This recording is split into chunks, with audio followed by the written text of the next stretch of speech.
And yes, good evening and welcome again to Politics 101, our midweek edition. Of course, today is Wednesday. I would like to welcome all of you down to the program the morning after, the evening after, the day after. When we left last night, of course, we had gotten the news that the Director of Public Prosecution had ordered the police to discontinue proceedings against the embattled minister. And by the time we got off air, we had the additional news that the minister had asked the president to be relieved of his positions as cabinet member and as a member of parliament. And so we have a lot to digest there. Welcome down to Politics 101. We're going to continue our coverage tonight. We're going to be joined by Nigel London, one of our regular guests there, and he's going to be a few minutes late. Would like to welcome everybody, whether you're joining us from Guyana or you're joining us from the wider Caribbean, North America, whether you're joining us from all the way out there in Europe, or whether you're joining us from Africa, wherever you are, welcome to Politics 101. Welcome to Politics 101. Good evening. Good evening to Mr. Morgan, Hosea Morgan, out there in South Carolina, and the other Morgan, the elder Morgan, was charged under the Cybercrime Act for a comment made on this program, and he is set to appear in court, I think, sometime next week. And we had been waiting for the outcome of that case. And he has now been charged and is set to appear in court. And we are going to be keeping watch on that development. Good evening to you, Hosea Morgan. Good evening to the elder Morgan. Good evening to all the Morgans. And good evening to you who are joining us from Brooklyn, June Cameron. Good evening. Those of you who are joining us from New Jersey, Connecticut. Good evening to all of you down there in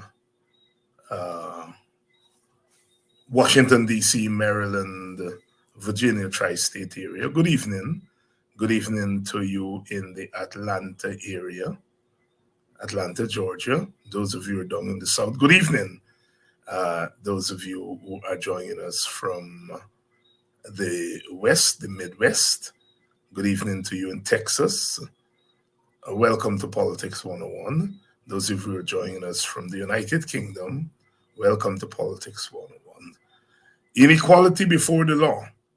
Inequality before the law. Inequality before the law. In any modern society, I'm not going to democracy because that is an overused word. I don't think we have ever been a democracy. And that word is being thrown around foolishly, and I'm not going there. In any modern society, one assumes that there is equality before the law. It's enshrined in the Constitution. In a place like the United States, they to amend the Constitution, the 14th Amendment of the Constitution, that give equality before the law. That is the assumption that all of us as citizens are presumed innocent until found guilty, that we must have equal treatment before the law, both as individuals and as groups. Both as individuals and as groups. The society is not just made up of individuals, but also groups. The Bill of Rights in the US Constitution gives rights to the individuals.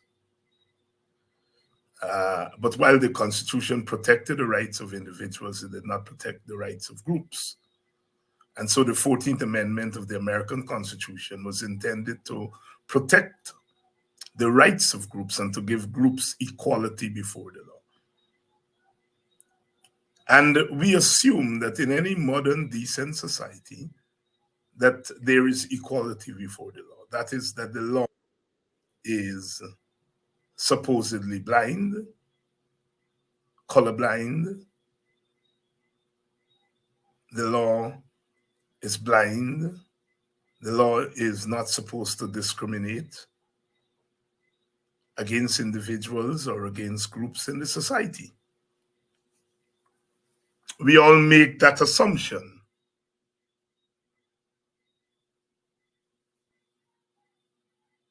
We all make that assumption.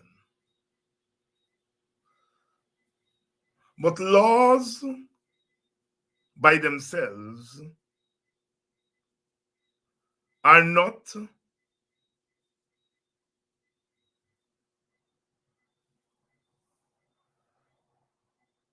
the end of the story.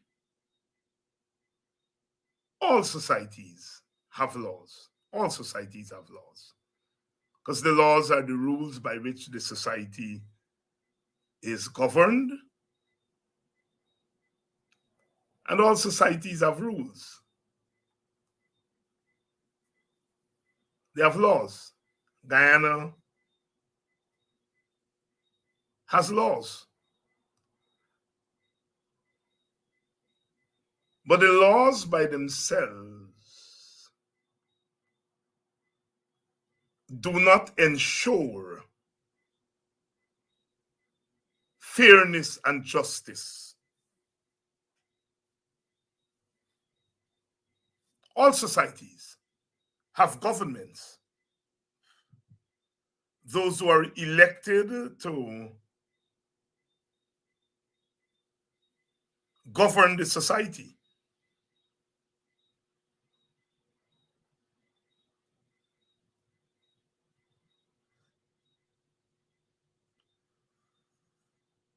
And the assumption is that those who are elected to govern the society are expected to govern fairly. They're expected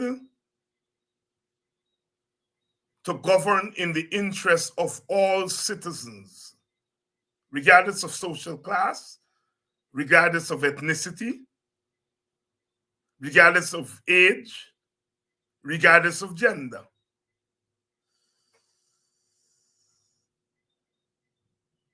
Government is then an important aspect of any society.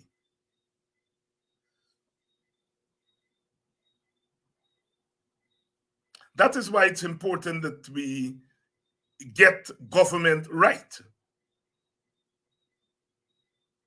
We in Guyana have been grappling over the decades with what kind of government, what kind of governance system is best for our society.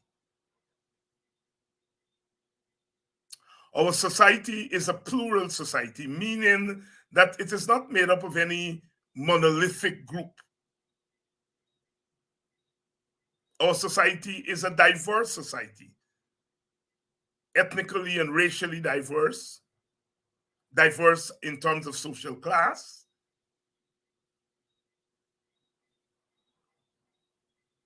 And so therefore the question is, what kind of government and governance system is best for the kind of society that we have. And I think that we have played around in Guyana too much with the very nature of our society. Politicians have played around with it, and people have played around with it. And we have allowed aspirations to become reality. Our motto, one people, one nation, one destiny, which is an aspiration. Mottos are aspirations. We have allowed that aspiration to become a reality. And some groups are more guilty of it than others. I think African Guyanese have been more guilty than other groups of substituting that aspiration of one people, one nation, one destiny, substituting that aspiration for the reality. We come to believe that we are one people, one nation, one destiny.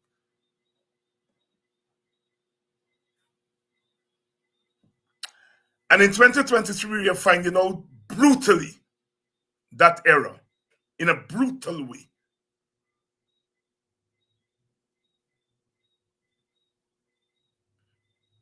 Because one of our groups, meaning the leadership of one of our groups, has decided that in an era of unprecedented wealth, that it is going to dominate the society, that it's going to take advantage of that aspiration and use it in the interest of its political / ethnic aspirations. And they have extended that motto to one Guyana.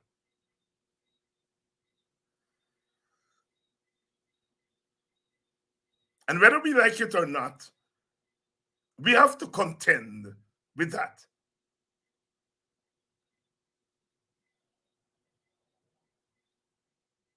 What one Guyana is turning out to be is a one-party Guyana. That is, one party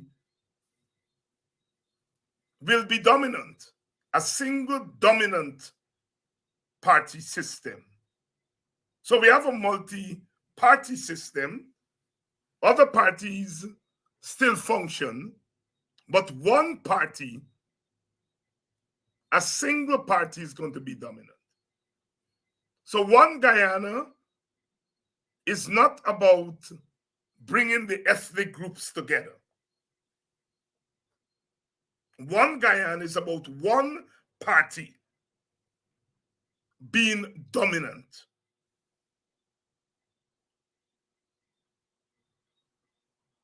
And so the rest of us are engaged in one Guyana as if the people are talking about bringing all the ethnic groups together. Oh no. Oh no. One Guyana really is about one political party dominating Guyana. And there are implications when one party dominates. It means that in our political system, where party is equivalent to ethnicity or race, one party dominance quickly becomes one race dominance.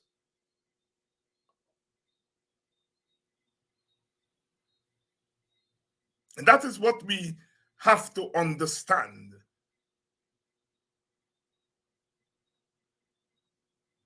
Now, The PPP is taking advantage of developments that are happening right in front of our eyes, and that the rest of the population either ignores it or are not aware of what's happening in our society. Tomorrow, the Secretary of State of the most powerful country in the world is visiting Guyana. Guyana, small, former colonial outpost, barely 750,000 people. Why? Why is the most powerful, the Secretary of State, the fourth in command of the most powerful country, visiting Guyana? And we have the discussion going on about why. It's no accident. It doesn't happen every day.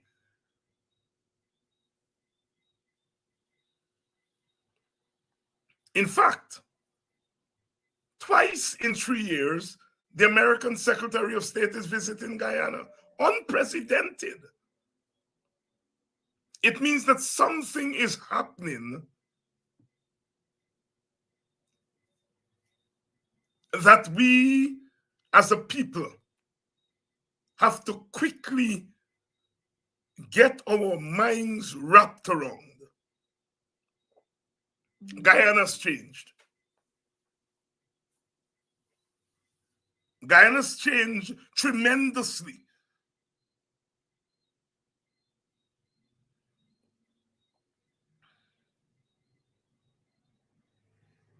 Guyana's changed domestically.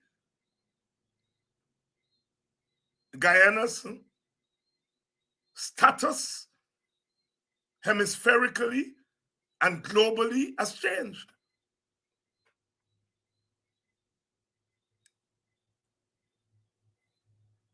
And that important fact we have to get into our heads. We are dealing with and living in a changed country.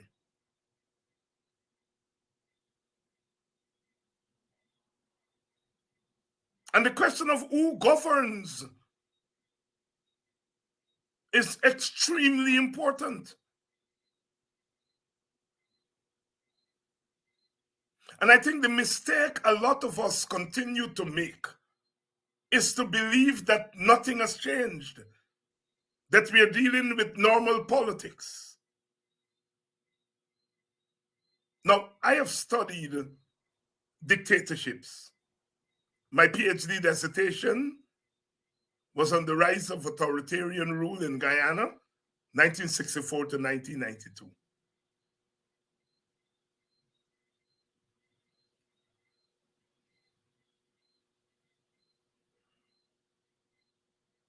We are living in the presence of a dictatorship. But it is a dictatorship that is able to disguise itself as a democracy. And sometimes we fall for that.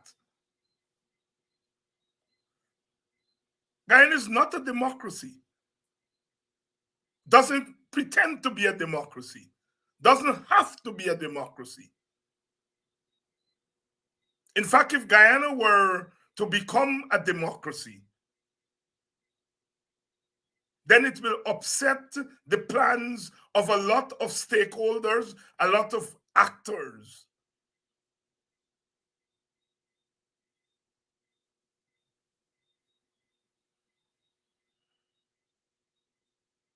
Now, a minister was accused of raping a child.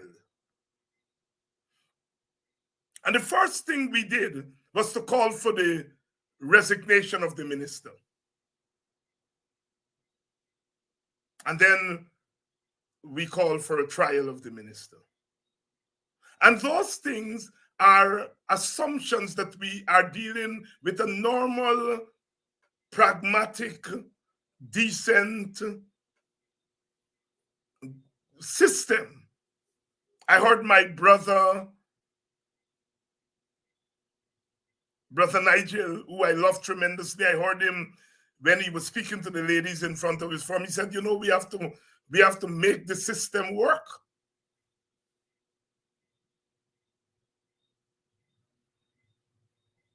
But I think Nigel would agree with me that the outcome of this Dharamlal thing has showed that the system has not worked.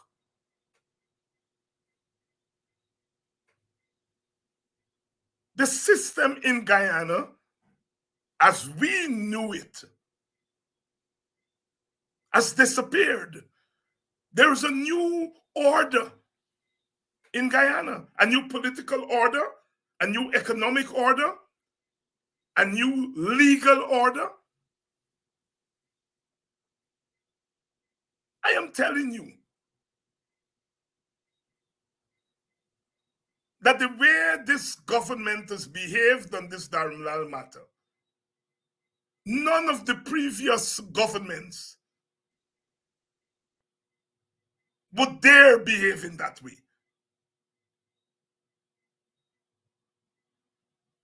Because even though the previous governments were authoritarian in nature, there was still a semblance of decency. There was some political morality. There was some belief that there was a limit to which you will go.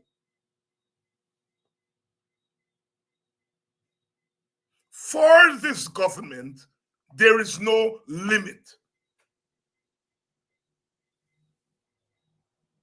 There's no limit.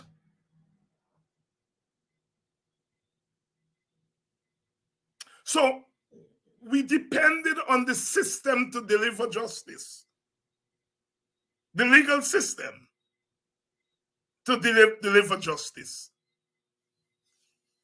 And what we see at the end of the day is a way in which the government manipulated the legal system to make sure that it does not work in a just way.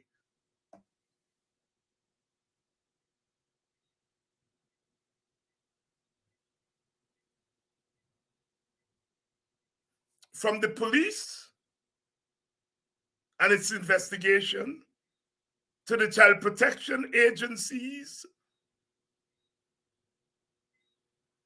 to the presidency,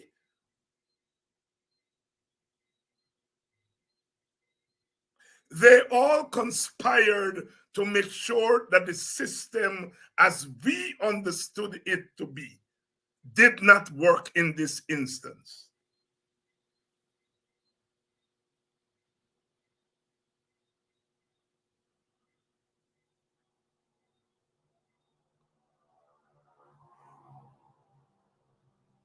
And because there are no checks and balances to prevent the government from manipulating the system, the government was able to manipulate the system in front of very eyes without fear.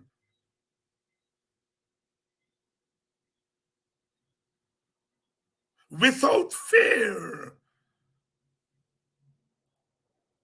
of pushback.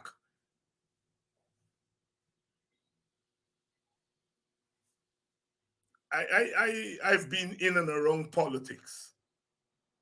And when politicians sit down to make decisions,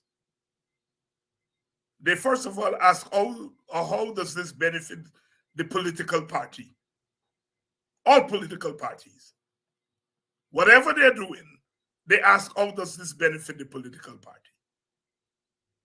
And then they ask, can we get this thing through? That is, will the system allow us to get this thing through, whatever the policy or whatever the issue?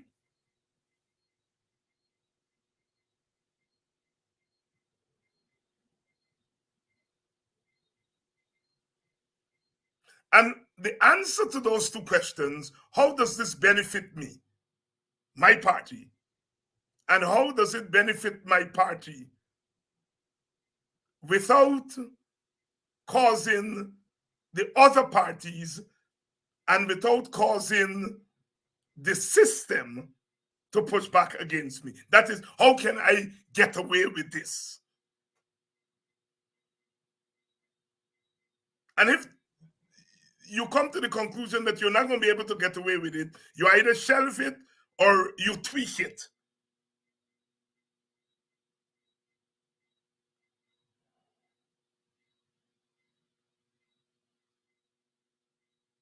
The PPP government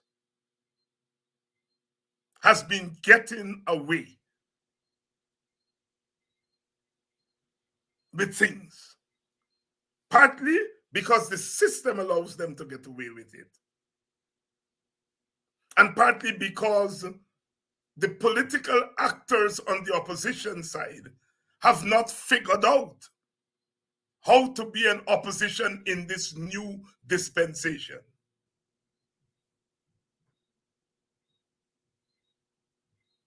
We know the PPP could not do what it's doing now, could not do it 20 years ago, could not do it 15 years ago, but they could do it now. And the reason they couldn't do it 20 years ago is because the system as it was made it difficult for them to do it.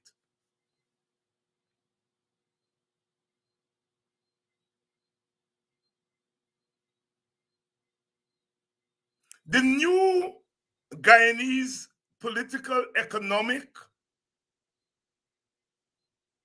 and legal order allows the government of the day to get away with things. You see, when I go there, people say, well, Dr. Hines, you're making it difficult. And I am making it difficult. Because I'm not saying what I'm saying to say to you, pack up your bags and go home. I'm saying to you that this is the reality. And therefore, it calls for a new kind of resistance movement. The resistance movement of 20 years ago, or the assumptions about the system of 20 years ago, have changed. So, what is the outcome? The outcome is that the government was able to manipulate the institutions of the society to generate an outcome in which an accused member of the elite gets off even without a trial. Other citizens with that kind of circumstantial evidence and that statement by the young lady, they would have been in jail right now.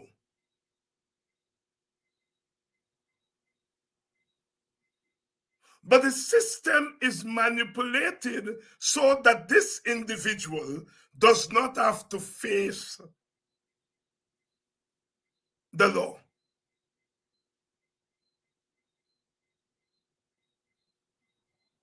There's no equality before the law. And then the government tells us, okay, this man is no longer going to be a minister. And this man is no longer going to be in parliament. There are a couple of things there. On the one hand, the government is tacitly accepting that this man is guilty, but we manipulate the system so that he gets off as far as the law is concerned. And we're going to give, not you, the opposition, the American Secretary of State is coming.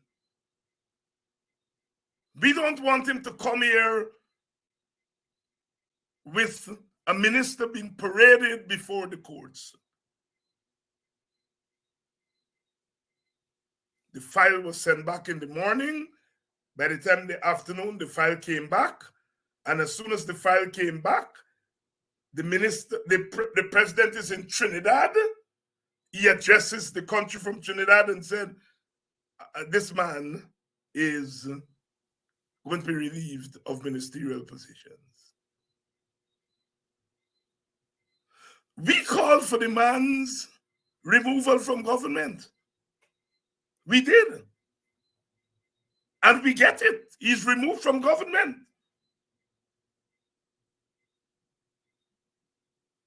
At what cost is he removed from government? It's the cost. And the cost is justice. The cost is justice.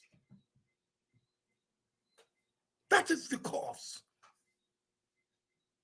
Individual justice for the accused and institutional justice for the rest of us. It's a big price to pay. A big price to pay for the man to be relieved. I was very careful when I called for the man to be relieved of government. Because somewhere in the front of my mind, I realized that they were going to play this trick on us. They're going to remove him from office, but the price is going to be no justice.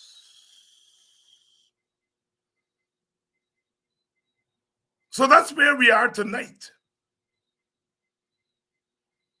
Another example of how our country and its institutions have become unhinged, and that all of us are in great danger.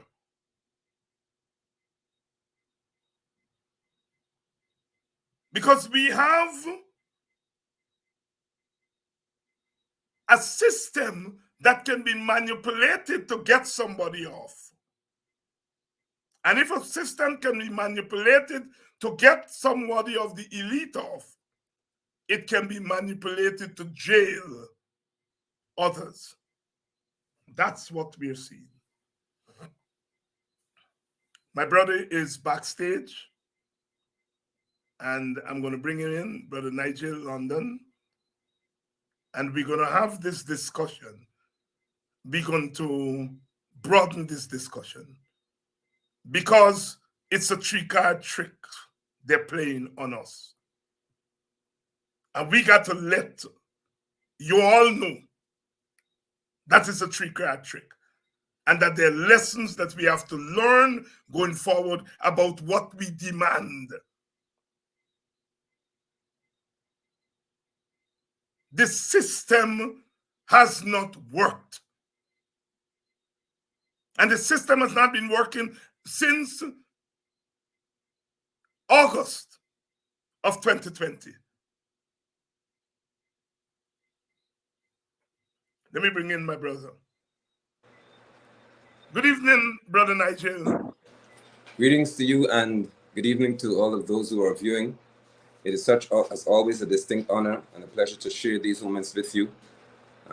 Our country really deserves voices now that can engage in conversations of this nature, that can guide the actions and the thoughts of Guyanese who, as they say, have sense.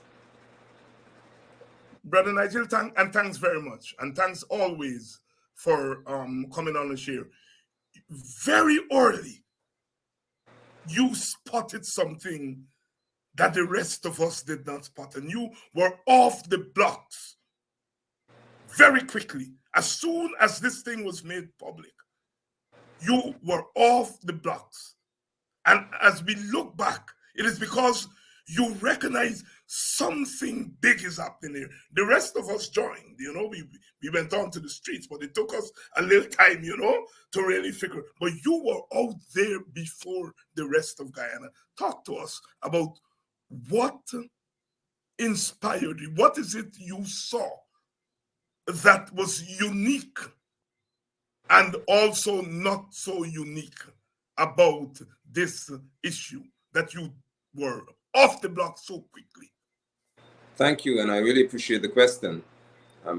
It should be a foregone conclusion to many that my being a father of a 16-year-old girl with almost a similar stature to that of the complainant triggered my reaction to the situation, because a thought crossed my mind, but what if this were my daughter? I can say to you now that there would be no need for all of these investigations and so on. But at the end of the day, I had to take a stance because I had no other option to do than to do so. But apart from that foregone conclusion, I remembered immediately Dharmlal in so many other issues and incidents, including one in the hallowed halls of the House of Assembly, and how Irfan Ali and Barra Jagdeo failed, along with so many women in the upper tier of the PPP civic leadership, failed to honor the integrity and decency of another man's wife, all at the expense of this disrespectful, decadent, degraded man called Dharmlal. And I also, Dr. Hines, took careful note of the fact that for the past 2 or more years I've been saying to this nation that the Director of Public Prosecutions is a threat to our judicial system, to the integrity of that system. Even the members of the CCJ, the president, upbraided her. She is a threat to the judicial integrity of this country. And when I thought about these things, I said, if I do not take to the streets, as I did with SARS-CoV-2 and all the COVID and all the rest, if I do not take to the public place and make this known to Irfan Ali and to Barra Jagdeo especially, that I'm onto you all, and I know exactly what you will do, because to add to that, the bitter experience of my losing my livestock to a PPP councillor, not member of parliament here, just a councillor, and I saw and witnessing members of the Guyana Police Force ducking, as they say, hiding, refusing to submit evidence that would incriminate this woman, I realized that if Dharmlal would be a minister, since he's a minister, and obviously maybe Barrett's pet, this would not reach the halls of justice. And it's unfortunate that I was right. This will not meet the halls of justice. Brother, what? You've laid out the moving parts there. But every country is run by institutions. You mentioned the Director of Public Prosecution. She is part of an institution. Every country has a system of governance, a system of laws.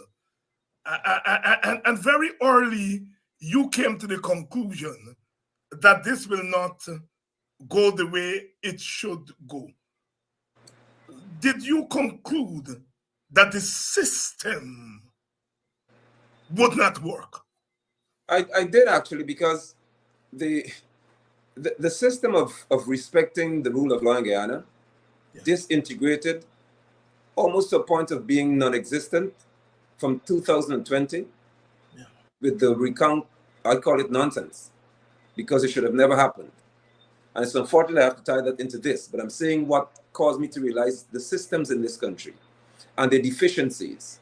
I understood clearly that the judicial system, which includes the police force, it must include them because it wants to investigate. They're very critical to this system being able to work. The Director of Prosecutions, who they say they claim to have advice from or seek advice from. These various systems have proven to me repeatedly that they have collapsed in the face of an atrocious group of individuals. Not the entire PPP party. Please, members of PPP, do not misunderstand what I'm saying to you. Not those who may vote for the PPP. There are a few faces in your group who are totally against the rule of law in this country. And so I recognize that this so-called system that we have here in Guyana is not suited towards an underprivileged individual, worst, an indigenous individual. Let's not forget that they have issues with lands being given, and people could just barge into their villages and try to mine coal and these things without even giving them consideration. So our country is faced with, at this moment, a reality that's very painful. That the system, when I saw it, I realized that Dharmlal, Hicken, worst, Priya Manikchand, who had the nerve to say that she was privy to this, and she contacted the CEO instead of the police to make contact with this girl to meet the child, and the child was to decide some future date when they're going to meet. I realized since then, my brother, that this system in Guyana, these systems, are geared towards oppression and the destruction of the underprivileged. And that is what triggered and continues to trigger my outrage. Because I realize that if people do not arise and act now, the Guyana that you think you love will be a Guyana that you may not be able to survive in on this regime. And I share those sentiments. I try every night here to get our people into that mode of thought, because we are still into the mode of thought that we are in a democratic system, and that the system works. Oh. You know, we still hear some of our people talk about, that the coalition won the election in 2020. And I'm wondering, and I'm saying, shut up with that nonsense. Exactly. Those elections were not about some party winning or losing. Oh. Shut up with that nonsense. I holler at our people. Those elections were about laying the foundation for the hell that we are going through right now. That's correct. It was a change of the order. And we have to understand that elections are not always elections. Elections sometimes are the moment for changing something bigger. And so when we are down in the gutter, talking about whether we won or lost the 2020 election, the people are changing the system around us so that when one of them gets caught with his pants down, they manipulate the system to put on 1,000 pounds on him, to make him look clothed like a normal person. Yes. They send him to church and get black people sitting down in that church, skinning their teeth, when a monster in their midst is sitting there and taking advantage of their religious sanctity. That is the country we are in. My brother, they've said that this minister is no longer minister. He's no longer a member of parliament. Oh, what a wonderful government we are. We have heard the cries of the people. Is that so? No, because when I listened to Irfan Ali, and I did so carefully, I paid attention to the fact that the young lady would have mentioned President Ali in this appeal. She mentioned the Private Sector Commission in this appeal. She appealed to the citizens of Guyana in general, which includes all religious organizations and NGOs and so on. She made a general appeal, but most importantly to the president. And I listened carefully to what Ali said from Trinidad and Tobago. After he partied in Canada, by the way. Yeah. After he had a party.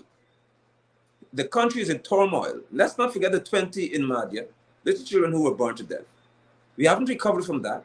We now move on to this that involves a minister in his cabinet. And Ali would say that Dharmlal requested,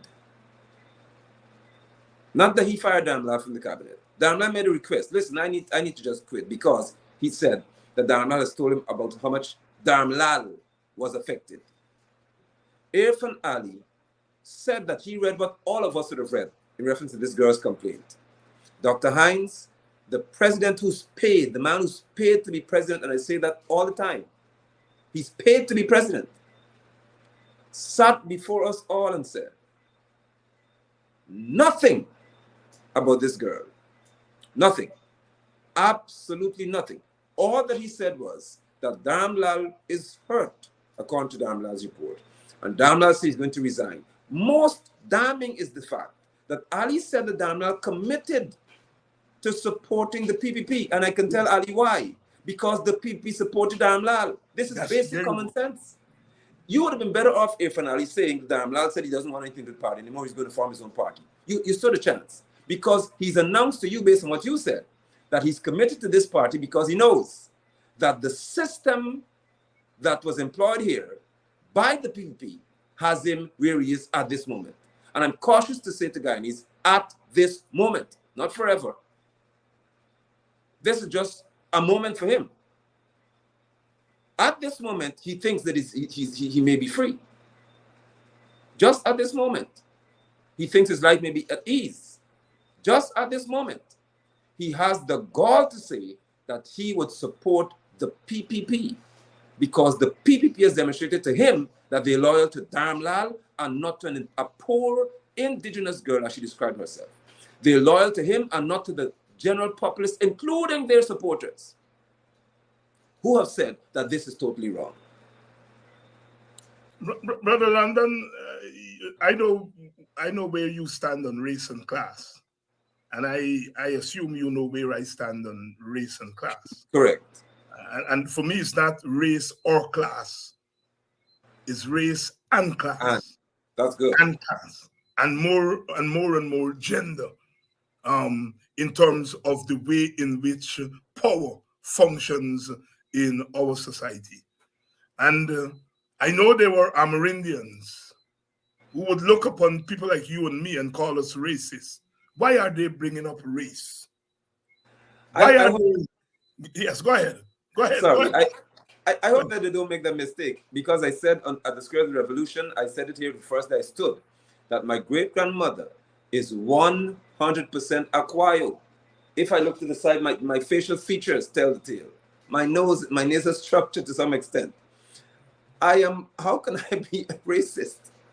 It is insane, because the truth is that the indigenous girl said that she is not the only one. Yes. Yes. Anyone who points to racist behaviors would be those who are taking advantage of raping, sodomizing, and terrorizing our girls. They're the ones who should be racist. I cannot comprehend an Amerindian saying that I'm racist if, for one, I have the blood of Akwayo in me. Secondly, I am standing more than many of your leaders are. The Tushals, I don't even know if they exist in many instances. Schumann is yet to come publicly and stand, not right, and say that he wants justice. Where are your Tushals? Where's the Council of Tushals? And that's where I was going, exactly. Brother London. I was saying, because of our advocacy against discrimination of African Guyanese, there are many in the society, including African Guyanese, who feel that we are injecting race into Guyanese politics and society. And I'm saying that that young lady was allegedly raped, not just as a normal young lady. She was raped largely because she's Amerindian. And that I hope that one of the lessons that is learned there by the Amerindian community is that you too suffer from racial discrimination and racial oppression as much as Africans and as much as poor Indians. And that the issue of the racial discourse is not confined to Africans. It's to all races. And Amerindians now are seeing that we have a government, we have a political elite that is not interested in your welfare as Amerindians. They're interested in manipulating you as Amerindians to get your electoral support and to use all those Amerindians. 60% of them, I understand, who voted at the last election for the PPP. In hindsight, have to now say that I am partly responsible for the rape of that child, because I empowered that political elite, and they took that power that we gave to them to advantage our young women. Over to you, my brother. Thank you, my brother. And I would like to caution Guyanese of all ethnic groups. You are immature and unprepared to function in unity, as many people talk about, if you are unprepared to A, respect your ethnic origins. This is important. Being united doesn't mean I have to despise who I am and where I came from. You must respect the fact that even in schools we taught that we are six ethnic groups in this country. That's important. Because the little girl, I was pleased when she said it. She didn't describe herself as a little Guyanese girl at the end of the matter. She said, I am a poor indigenous girl. That's important. Yeah. I credit her with that. I applaud her for saying that she understands her history, she values her identity, and she also understands how Dharmlal and that elitist group treat people of our kind. This is important. And so we cannot, as a people, advance unity in this country if we are unprepared, I say again, to value the fact that I have a right to love my Africanness, in reference to the most dominant feature I have. But I'm also, within my blood, possessing the Aquayo, the Amerindio, the natives. My other grandmother was an East Indian woman, my great-grandmother. So though I appear to be an African descendant, I'm treated that way by many who are racist. I understand, though, that I cannot do such injustice to 5 other ethnic groupings if I say to them that we must just abandon this whole talk about race and so on, and just hug each other and say, well, okay, then forget who we are. We can't do that. Because the history of the Africans is so rich in this country that the ancestors of mine and yours and others who bled and who died and who dug the canals that people could now throw bottles in, no, they're not. Their life would not be wasted by my kowtowing or bowing to immature minds who say that if we speak to who we are, then we are against others. It's not happening. Yes, and you said it well there. You know, people have a right to support whatever party they want to support. Vote for whichever party they want to vote for. That's not my business. You know, you think. But I'm saying one cannot look at the trajectory of our politics and society in the last 3 years and then go to the PPP and say to them, I think you are doing better, and I as an African come over to you. No. And all those Africans, from whoever Chase or whoever Green the name, all those who cross over are responsible for the raping of this child. Go ahead, my brother. And I hold them responsible because of their silence. And it's important. If they had said something, yes, if they had come, and I'm still inviting them. Tomorrow I'll be standing publicly yet again. I am purchasing fuel to head to the city, to head in protest yet again. Why am I doing so? Because if I'm inviting elements from the PP camp, say, listen, come and stand with us to say that you are totally against that which you can see is injustice. If you fail to do that, then my only conclusion is that you are in support of what is unjust. Okay, fine. Do not stand with me then. Find your own little corner. And you stand there. At the end of the day, just stand to say as a Guyanese, especially females, that you are against this. I am horrified, Dr. Hines and viewers, to see Guyanese women saying from the PPP that Dharmlal is a good man and that Dharmlal has served well. How could he serve well?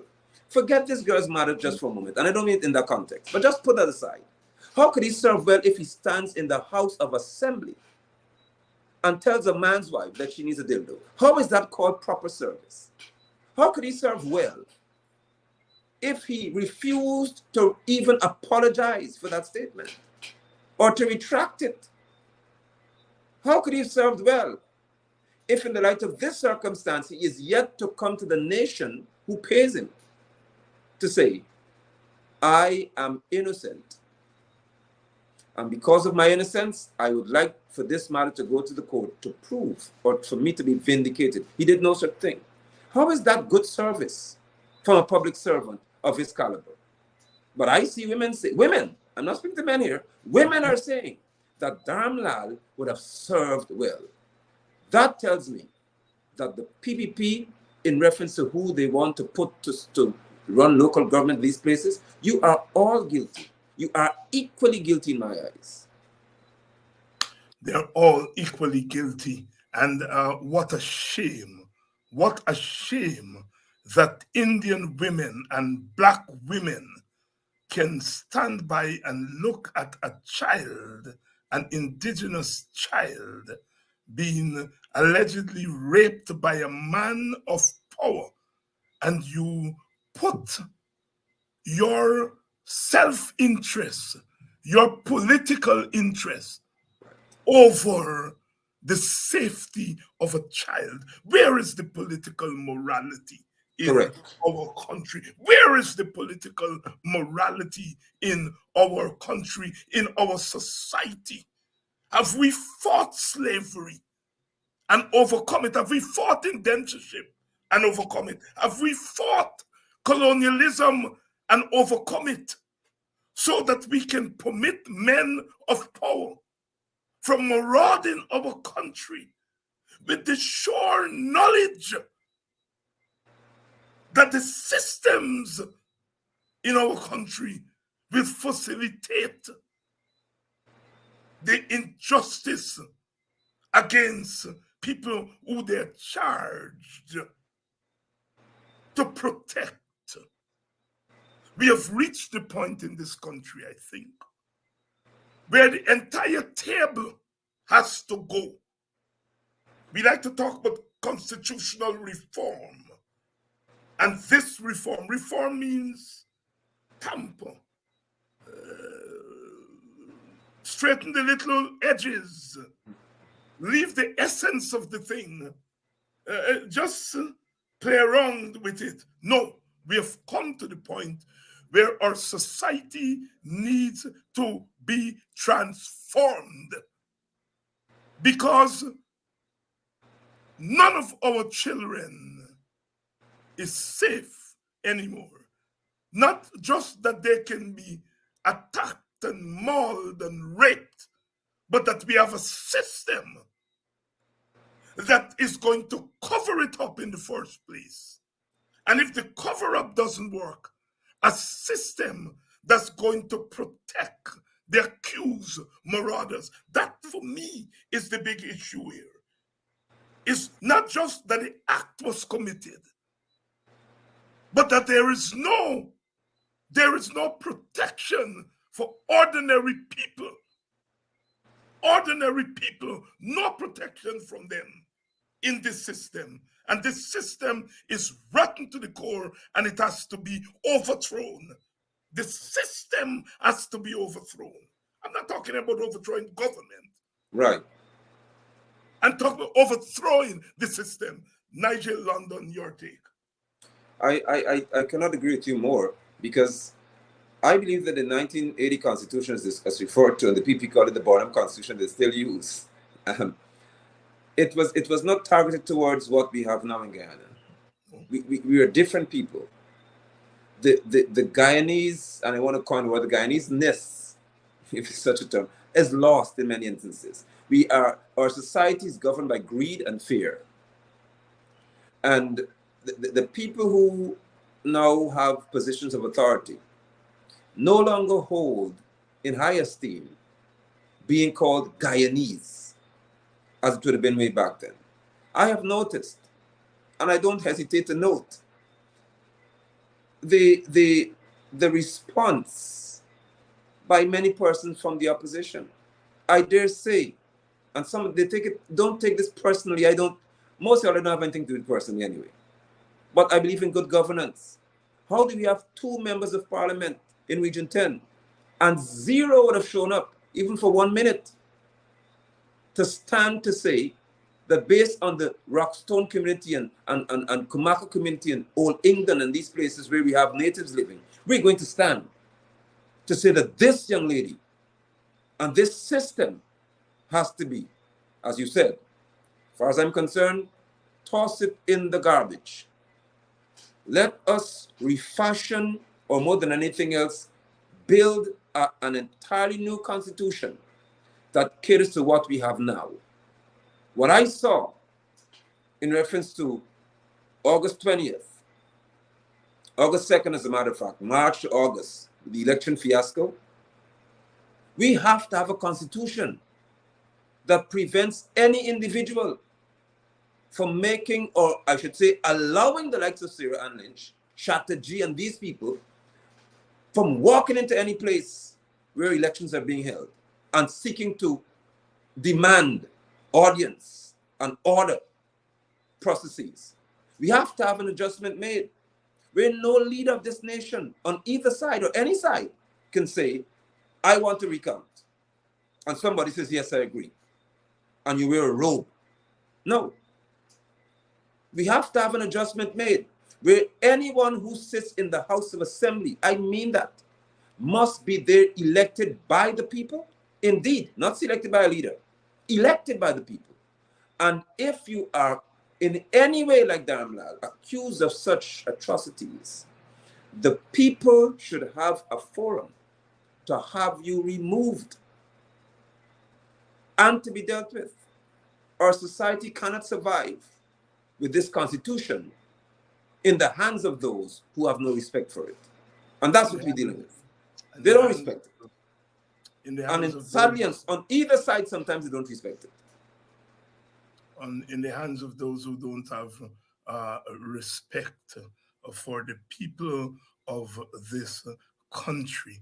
Sisters and brothers, we are sounding the warning over and over again. Don't let these people get you all tied down in these things about who win an election and who lost an election and all of those things. There are bigger things at stake. The society that we dream of, the society that our foreparents gave their blood for, the society that we think that is on the horizon because of our newfound oil wealth. That society is being snatched away from us in front of our very faces. And we are really being called upon.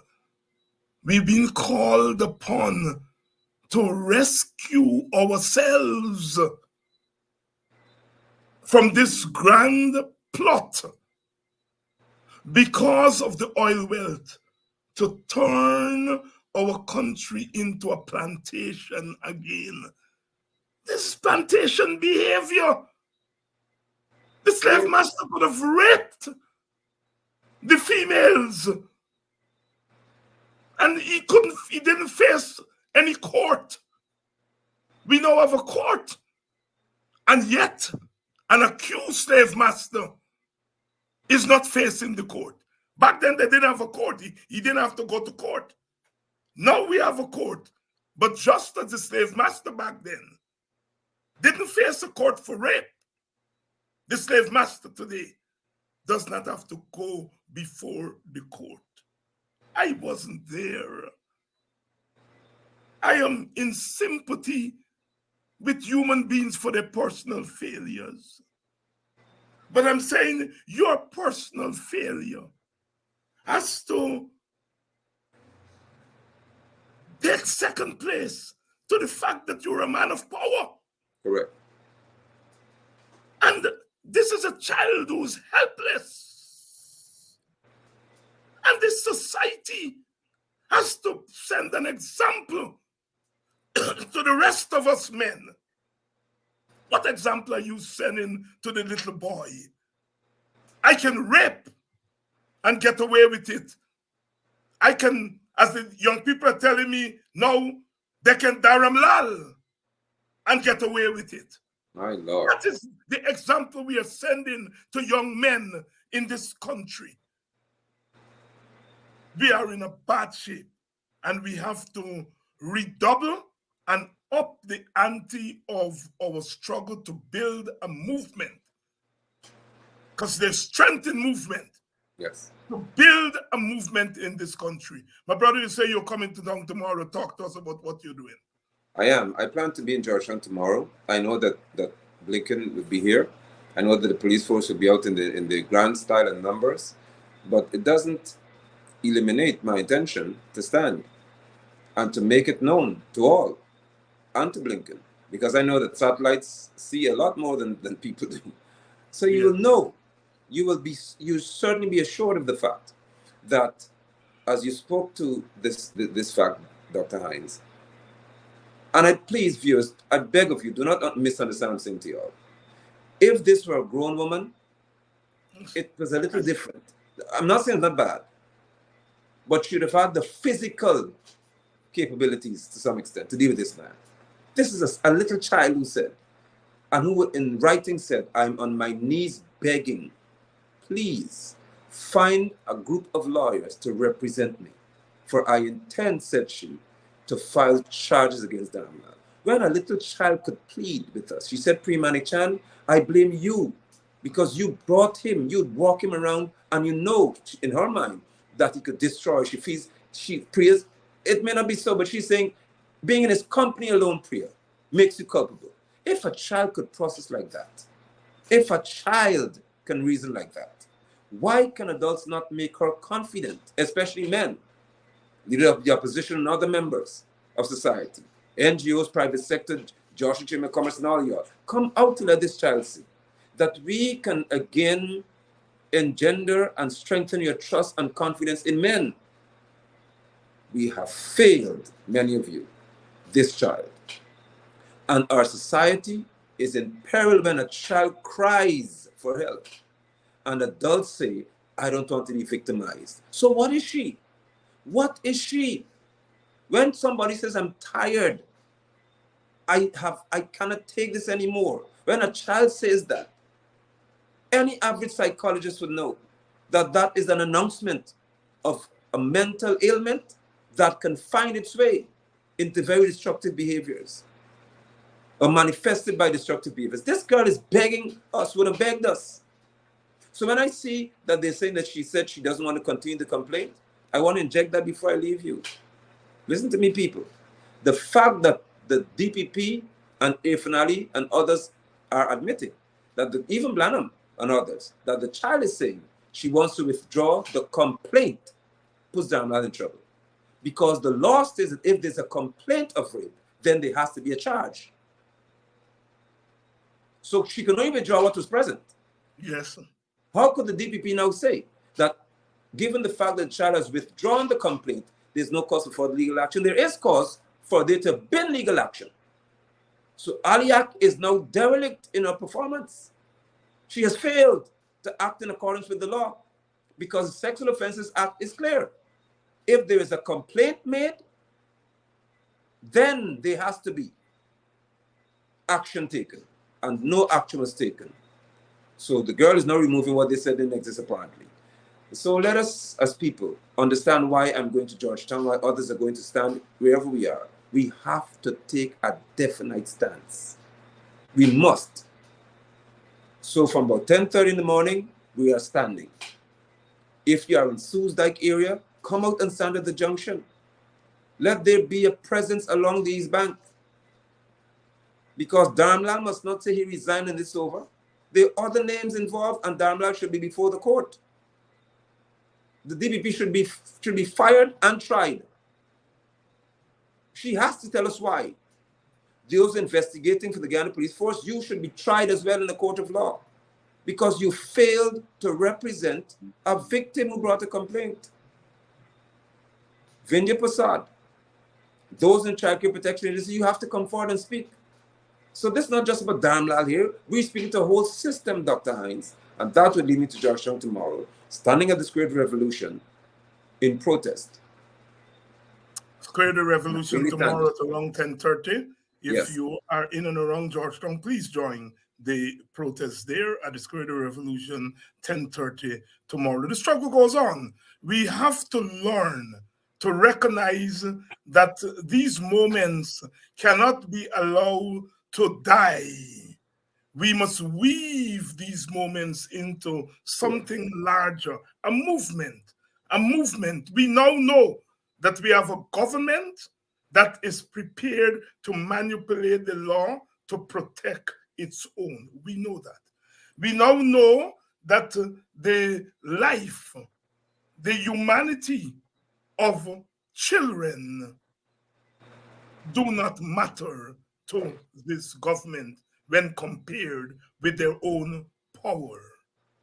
We now know that this government will go to any length to maintain itself in power. This is a dictatorship like Correct. none other that we have seen before. None other that we have seen before in this country and in our region. It's a call to action. It's a call to action. Call to action. You all stop. Stop finding excuses. Stop finding excuses not to register. Because if this thing is only 3 years and it has gotten to this point, my God, if it gets to 10 years, what's going to happen? The police can charge Mr. Morgan for some statement, the man right here on this program, and they can find the charge of cyber crime and pull him before the court. And you have a damning statement but by a little girl and other girls. Yes. And you are saying that you cannot at least charge this man? What kind of country are we living in? Your closing thoughts, my brother. And I appreciate it. I cannot put it better than you would have done. I again implore Guyanese, especially men, especially leadership, those who are elected and selected, please take a stance for the integrity of our nation. This is about the integrity of your nation. There's a generation who's watching, and social media, technology will hold us all accountable because they'll have records of who did what, especially in the public sphere. Let us act. Dr. Hines, again, I'm thankful for your presence. I'm thankful that you've caused me to be here. And to those of you who would have viewed this broadcast, I appreciate it. If you are in Georgetown, if you are in Sue's Dyke on the East Bank, come out of your yard and stand while blinking is passing. I can tell you that the satellites will be beamed into you. Let them see that as Guyanese, we are displeased with what's happening in our country. And we demand justice for this girl and for the Mahdia 20 among others. We're not going to forget Mahdia. We will not forget. We shall not forget Mocha Arcadia. We shall not forget Amelia's ward. We are standing because things aren't regular, as they say in Guyana. Thank you so much, my brother, and to your viewers. And thank you so much. And I want to say as we close out tonight, the American government put sanctions on members of the APNU-AFC coalition because they felt that they were attempting to rig an election. The PPP government, in this latest instance, has rigged the legal system. There's no attempt here. It's manifest. They've rigged the legal system. They've thrown a child under the bus. Where are the sanctions, Mr. Blinken? Where are the sanctions against this government for the rape of the justice system, for the rigging of the justice system, for the gross inhumanity against its own citizens, in this case, the little ones? Suffer the little children to come unto me. Suffer the little children to come unto me. We have a lot of work to do. A lot of work to do. And I'm pleading with you, my people. I'm pleading with you This issue is not about party. This issue is not about whether the PNC is better than the PPP. This issue is not about whether you have the right leader and the wrong leader. Those things are important at a low level. I understand that. I understand. But that's not where our struggle is. We passed that stage. We are dealing with a system. In a generation ago, when I was a young boy, I answered the call of that time to lay down my life and my liberty to stop what we had a consensus then was a government that was out of control. And those who remind me about what Burnham did and what Burnham didn't, I did not fight against Burnham so that the PPP can do the nonsense that they're doing today.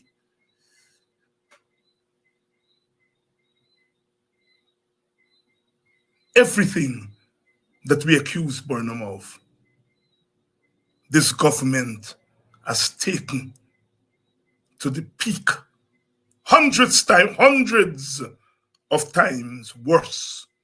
It's not, you don't compare dictatorships. A dictatorship is a dictatorship. But one is moved to make comparisons here, to make it clear, especially to those who support the PPP.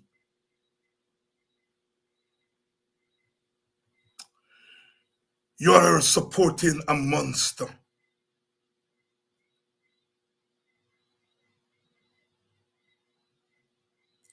You are supporting a monster. Martin Carter says, this I've learned today, a speck, tomorrow hero. Hero or monster, you are consumed. You are consumed. All of us are being consumed by this nastiness that passes for a government. Get off our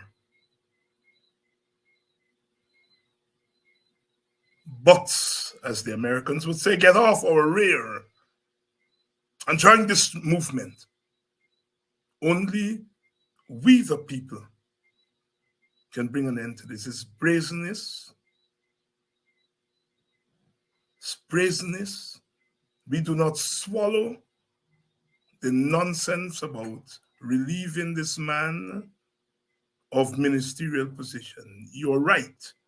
He should be relieved. But the struggle is not just about relieving him from office.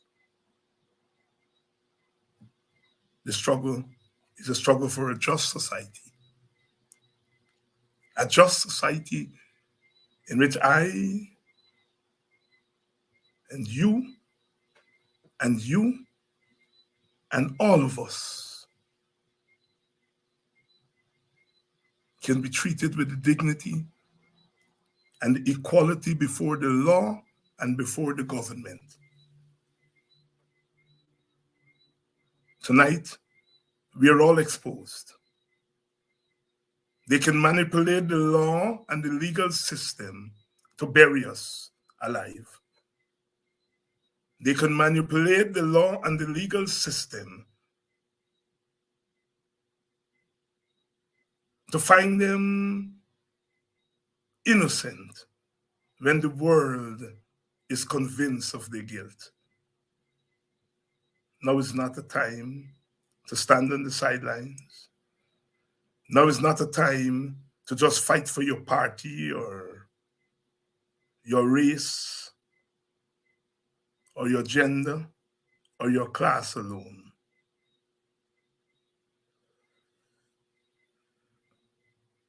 Now is the time to fight for all of us. All of us. This is the dark time. Very dark time. All around the land, brown beetles crawl about. Brown beetles crawl about. The shining sun is hidden in the sky. Red flowers bend their heads in awful sorrow. It's the carnival of misery. Carnival of misery.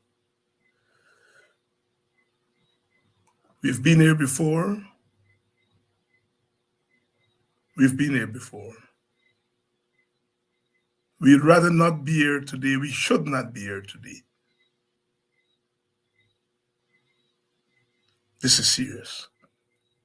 This is not about going into Lang Avenue and telling us about building bridges, and bridges must be built. Man shall not live by bread alone. Man shall not live by bread alone.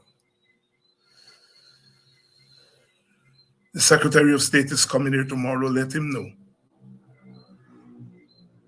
Not because we are looking to him to deliver us, but because someone acted in the name of his government and country, conspired in 2020 to open the floodgates to what we are experiencing today. America,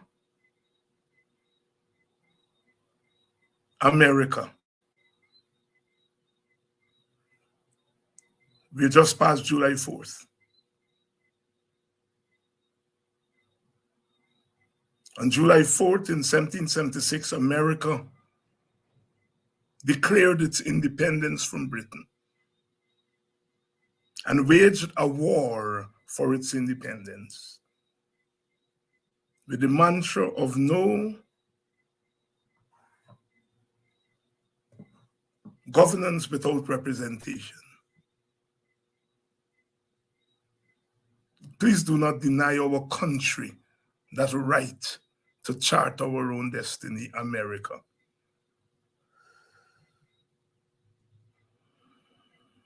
We know that you look after your self-interest.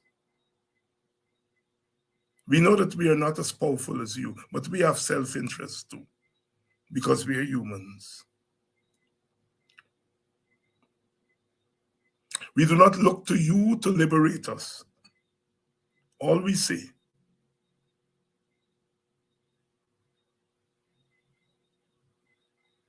is that take some responsibility for the errors of 2020.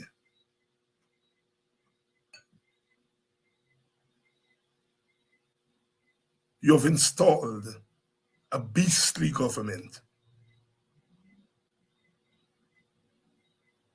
We don't look to you to do our work for us. But people like us have built America and have called America to book. In some instances, America's responded.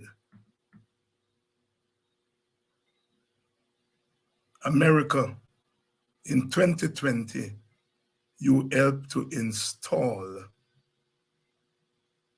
a deathly government.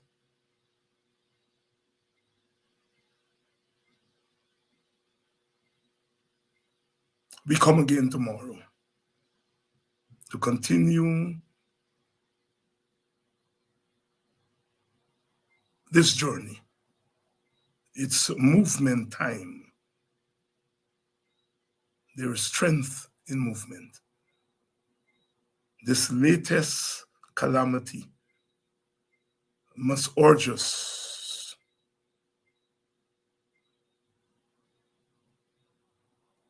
to move from first gear to second gear.